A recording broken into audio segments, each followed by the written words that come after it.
Hello students, in today's video I'll explain you a poem A Tiger in the Zoo from the class 10th English book First Flight written by Leslie Norris. Leslie Norris का पूरा नाम है George Leslie Norris, जो कि पैदा हुए थे 1921 में साउथ वेल्स में। ये अपनी वेल्श पोइट्री और शॉर्ट राइटिंग स्किल्स के लिए काफ़ी जाने जाते हैं। इन्होंने काफ़ी एकेडमिक इंस्टीट्यूशंस में पढ़ाया भी है, ब्रिटेन एंड यूनाइटेड स्टेट्स के, और इनको पोस्ट वॉर पीरियड के बाद की राइटिंग स्किल्स के लिए काफ़ी जाना जाता है और काफ़ी सारे प्राइजेस भी इन्होंने जीते हुए हैं।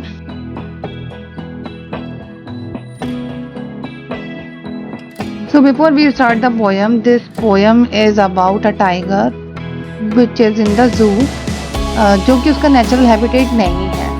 तो टाइगर का नेचुरल हैबिटेट क्या होता है? जंगल होता है, और उसे जंगल में होना चाहिए, लेकिन वो जंगल में नहीं है। वो कहाँ पे है? अभी जू में है। वो एक केज में बंधा हुआ है और वो क्या फील कर रहा है ये पोएट बता रहे हैं अपने शब्दों में। उन्होंने बहुत ही सुंदर तरीके से इस पोएम को लिखी हुई है, तो चलिए देखते हैं हम। The poem starts like this. He stalks in his vivid strips the few steps of his cage on the pads of velvet quiet in his quiet rage. तो ये था पोएम का स्टैंजा 1। इसमें पोएट बता रहे हैं कि एक केज के अंदर एक टाइगर जो है अपने विविड स्ट्रिप्स के साथ, मतलब आपने टाइगर की बॉडी देखी होगी, वो एक येलो टोपास कलर की जो उसकी बॉडी होती है, उसमें ब्लैक कलर की धारियां होती हैं। तो वो स्टॉक कर रहा है मतलब चहलकदमी कर रहा है। कहाँ पर? उस केज के अंदर। और क्योंकि वो केज के अंदर है तो वो सिर्फ कुछ फ्यू स्टेप्स ही ले सकता है। अब आपको भी पता होगा जो उसका लेग होता है उसमें जो पैड होता है, मतलब कि आपने देखा होगा उसमें जो पंजा होता है वो काफ़ी मखमली होता है, तो वहाँ पे उसको वेलवेट पैड कहा गया है। और वो इसीलिए बनाए जाते हैं ताकि उसके कदमों की आहट सुन ना पाए कोई, है ना। क्योंकि टाइगर जो होता है वो शिकारी होता है, शिकार करता है। तो जब वो कोई शिकार करने जाता है तो वो इतना धीरे चलता है कि उसका शिकार जो है उसके कदमों की आहट भी नहीं सुन सकता। अब यहाँ पे बताया गया है कि जो उसके वेलवेट पैड्स हैं वो इतने क्वाइट हैं जितना उसका रेज क्वाइट है, यानी कि जितना उसमें जो भावना जो है, क्रोध जो है, वो उसने कितना दबा के रखा है, उतने ही दबे तरीके से वो, इतनी ही शांत तरीके से वो उस केज में चल रहा है। ठीक है, तो आगे बढ़ते हैं। नेक्स्ट स्टैंजा में है He should be lurking in shadow, sliding through long grass, near the water hole where plump deer pass. Poet बता रहे हैं कि वो केज में है, बहुत गुस्से में है और बहुत शांत है, और जबकि उसको होना कहाँ चाहिए? उसको तो किसी लॉन्ग ग्रास की झाड़ियाँ जो होती हैं लॉन्ग ग्रास में, वहाँ पे छुपा हुआ होना चाहिए अंधेरों में। और कहाँ पे? जहाँ पर पानी होता है ना। आपने देखा होगा जंगल में जिस हिस्से में पानी होता है वहाँ पे अक्सर शिकारी जो होते हैं, जानवर, घात लगाए बैठे होते हैं। किसके लिए? कि वहाँ पे कोई जानवर आएगा और हम उस पर हमला कर देंगे। तो उसको वहाँ होना चाहिए था।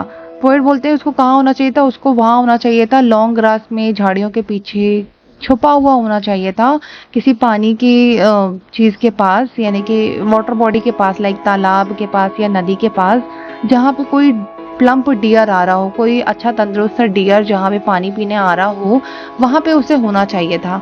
ठीक है, तो वहाँ होना कहाँ चाहिए था? उसको जंगल में होना चाहिए था, लेकिन वो कहाँ पे? अभी जू में है। उसको किस हालत में होना चाहिए था? उसको एकदम अटैकिंग मोड में होना चाहिए था, लेकिन वो कैसे? एकदम क्वाइट रेज में, एकदम शांत तरीके से उसने अपने गुस्से को दबाया हुआ है।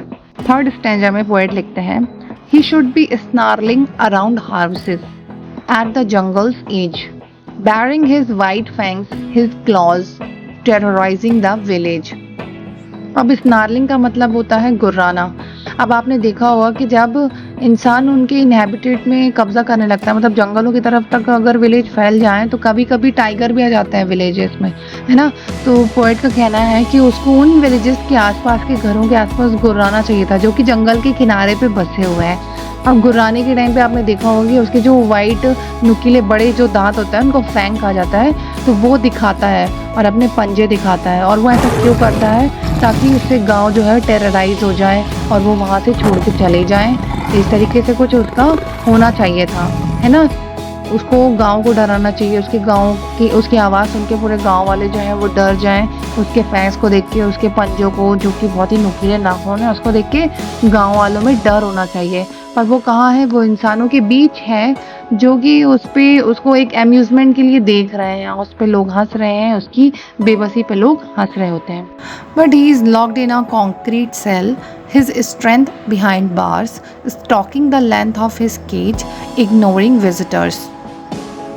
अब उसको होना चाहिए था जंगल में या गुर्राते हुए होना चाहिए था, लेकिन वो कहाँ है, एक कंक्रीट सेल में बंद है और उसकी जो सारी ताकत है वो सिर्फ सलाखों के पीछे ही बंद होके रह गई है।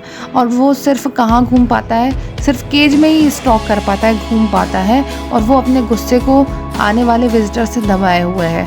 वो नहीं बताना चाहता है अपनी फीलिंग किसी को, क्योंकि उसको पता है कि किसी को कोई फ़र्क नहीं पड़ता कि वो क्या फ़ील कर रहा है। वो सिर्फ़ और सिर्फ अम्यूज़मेंट के लिए वहाँ पे बंद है। उसकी सारी स्ट्रेंथ, उसका सारा जो अटैकिंग स्किल्स हैं, जो उसका शिकार का तरीका है, इसमें जो शिकारी बात है, वो उसका कोई यूज़ ही नहीं हो पा रहा है, क्योंकि वो तो बिहाइंड द बार्स है, सलाखों के पीछे बंद है। तो एक तरीके से वो अपनी जो स्किल्स है उसका यूटिलाइज़ नहीं कर पा रहा है। He hears the last voice at night, the patrolling cars, and stares with his brilliant eyes at the brilliant stars. अब रात में उसको किस तरीके की आवाज़ें सुनाई देती हैं? रात में उसको पेट्रोलिंग कार्स, मतलब जो कार पेट्रोलिंग के लिए घूम रही हैं, उनकी आवाज़ सुनाई देती है, और वो अपनी चमकदार आँखों से चमकदार सितारों को देख रहा होता है। ठीक है, तो उसकी जो आँखों की चमक है, जो उसकी ब्रिलियंट आइज़ हैं, वो किस लिए होती हैं? ताकि वो रात में भी शिकार कर सके। पर वो क्या कर रहा है? वो सिर्फ़ और सिर्फ तारों को देख पा रहा है।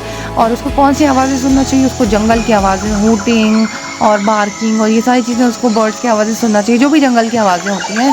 लेकिन वो क्या सुन रहा है? वो पेट्रोलिंग ऑफ कार सुन रहा है। तो मतलब किसी और उस एनवायरनमेंट में, लेकिन वो किसी और एनवायरनमेंट में फँसा हुआ है। So this is the end of today's video. I hope you like the explanation part. If does, please like and comment below.